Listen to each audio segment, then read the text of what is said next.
सदर मुमलिकत डॉक्टर आरिफ अलवी पंजाब और खैबर पख्तूनख्वा असेंबली जी चूंडनि जी तारीख़ लाइ चीफ इलेक्शन कमिश्नर के ख़त लिखी छॾियो आहे। सदर तरफ़ां मड़ियल ख़त में चयो वियो आहे त चूंडनि जी तारीख़ जो फौरी ऐलान कयो वञे। आइन देर जी इजाज़त नथो ॾिए।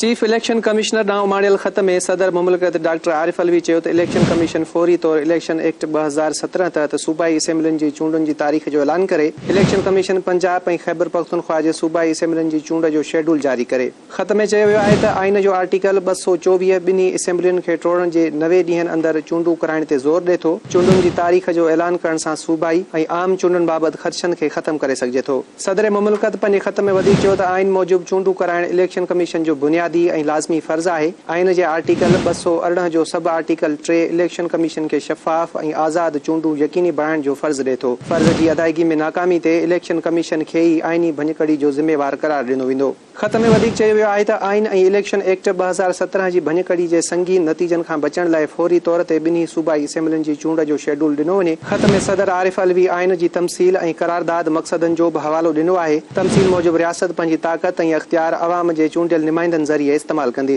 डॉक्टर आरिफ अलवी वधीक चयो त करारदाद मक़सद क़ौम जे अबन ॾाॾनि जी गैर मुतज़लज़िल अज़म जी अकासी आहे। आइन में जमहूरी असूलनि ऐं क़दरनि जी पासदारी बाबति को बि शक नाहे। दुनिया जे पुराणियुनि जमहूरियतुनि जंगनि दौरान बि चूंडुनि में देर न कई। अमेरिका 1812 में भी बरतानिया सां जंग बावजूद चूंडूं करायूं। अमेरिकी सदर इब्राहिम लिंकन 1864 जी घरू वेड़ दौरान भी चूंडूं मुलतवी करण जो न सोचो। सदर मुमलिकत मूजिब इलेक्शन कमीशन क़ौमी असेंबली जे मुख़्तलिफ़ तबक़नि में नंढी चूंडनि जो ऐलान करे मुनासिब आइनी कदम खया आहिनि। इन ॻाल्हि ते यकीन आहे त मुल्क में अहिड़ियूं हालतूं न आहिनि जेके चूंडूं मुलतवी करण या देर करण जो जवाज़ पैदा कनि। ताज़ो आलमी तारीख़ साबित करे थी त चूंडुनि जी देर जमहूरियत खे ॾिघे अरसे ते नुक़सान पहुचायो आहे।